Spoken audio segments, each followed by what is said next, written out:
Hey guys, my name is Blake, also known as Nailed It here on YouTube. I make videos about DIY projects, and today I'm going to be showing you how I installed a new pantry in my kitchen. So let's get started. Nailed it!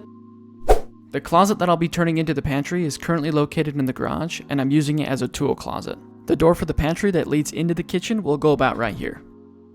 The closet is also located right above the stairs that leads to my accessory apartment that I rent out each month. We added the closet when we built the house just to maximize our storage. Because we rent out the basement, I wanted as much room as possible upstairs. If you guys are interested in what it's like to be a landlord at only 24 years old, then leave a comment down below. The first thing we had to do was start to disassemble our kitchen. We started to take out the cabinets as well as the countertop.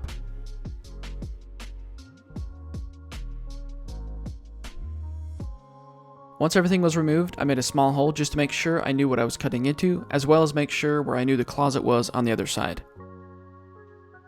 After finding out exactly where it was, I decided to take down one more cabinet.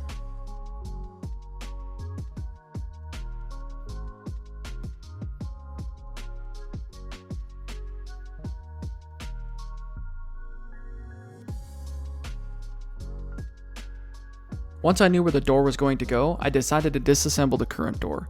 My plan is to use the same door regardless of the way it swings open, just to save extra money rather than buying a new door. Right here, I'm building the new wall that would go in the back of the pantry. After I got it built, I just assembled it and made sure everything was nice and sturdy. Then I just took the insulation from the old wall in the kitchen and put it in here. The wall that I'm adding a door to is load bearing. Knowing that, I'll have to add a header at the top of the door, so I decided to make the hole larger to account for it. If you guys are doing something like this at home and have never framed a doorway, here's how to do it. We'll first take our wall and then remove the center stud. You may also have to move these other two studs depending on how big your door is. You'll next add in your trimmer studs, also known as your jack studs. Now it's time to add the header. These are usually made out of two 2x6s with a piece of plywood in the middle, or two 2x8s with a piece of plywood in the middle. Now add your cripple studs at the top and cut out your bottom plate at the bottom. You should have something that looks similar to this in the end. In my case, I'm framing this on a 2x6 wall, so I just took three 2x6s and just sandwiched them together. I also went ahead and double checked with my engineer, and he said this would be more than enough for my situation. As an extra precaution, I just put a temporary support in here, just to make sure I was safe. If you guys have been enjoying the video so far, be sure to nail that like button below. Also, feel free to share my channel with your friends and family so they can save money too by doing their own DIY projects.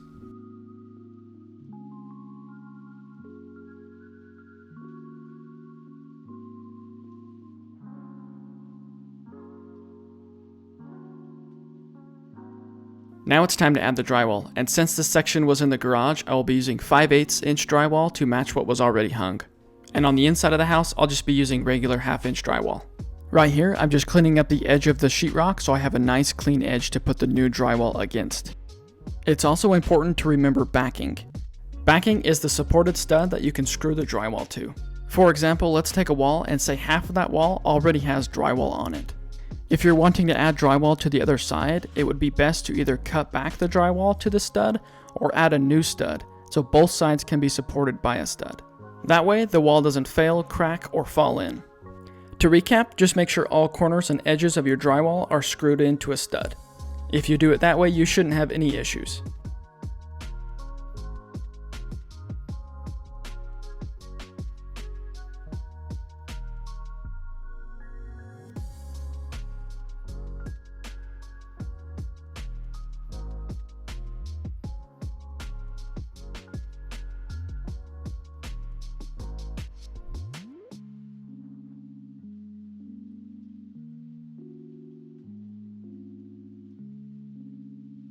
Now it's time to tape all the joints and start mudding.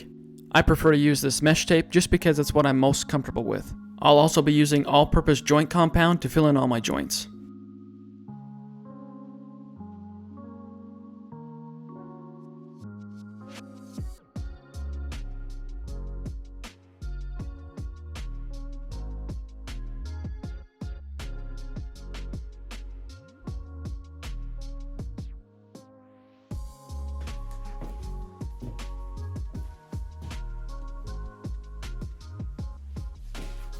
The next thing to do is install the door jamb, and well, it didn't quite fit. I guess that's why they say measure twice and cut once.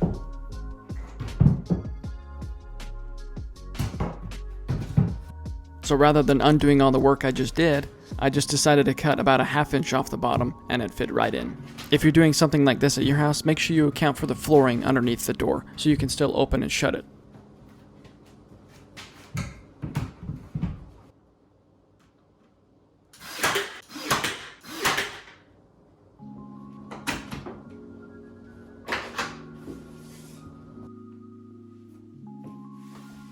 Now I just have to cut the flooring where the new cabinet's going to sit and install the new cabinet.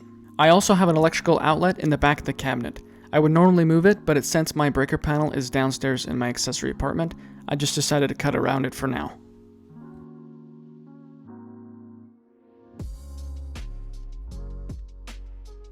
Now I just have to match up the old flooring with the new flooring.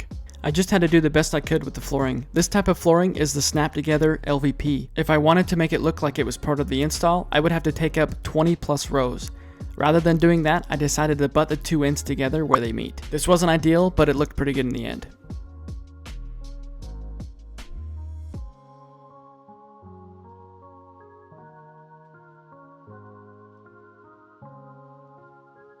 Now it was time to add the original casing around the door frame, as well as the base at the bottom of the pantry.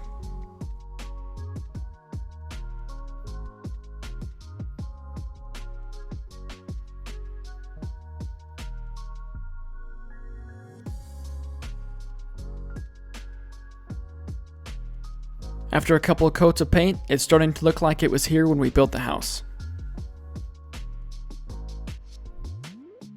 The last thing to do was to cut the countertop, which was probably the most scariest part because I didn't want to have to buy a new one. This countertop looks fancy, but it's actually just made out of particle board. It's called Formica. Most of you watching probably have this on your countertops. Since it's made out of particle board, I just cut it with my skill saw and Sawzall. Then I just reinstalled it the same way I took it off and it looked great.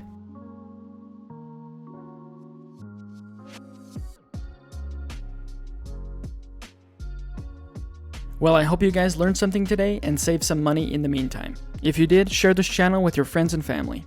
And if your finished results look like this, then congratulations, you nailed it. I hope you guys enjoyed the video, and if you did, please consider nailing that like button below. I also just want to say thanks for 100 subscribers. We're almost already up to 200 subscribers, so thank you guys so much for watching.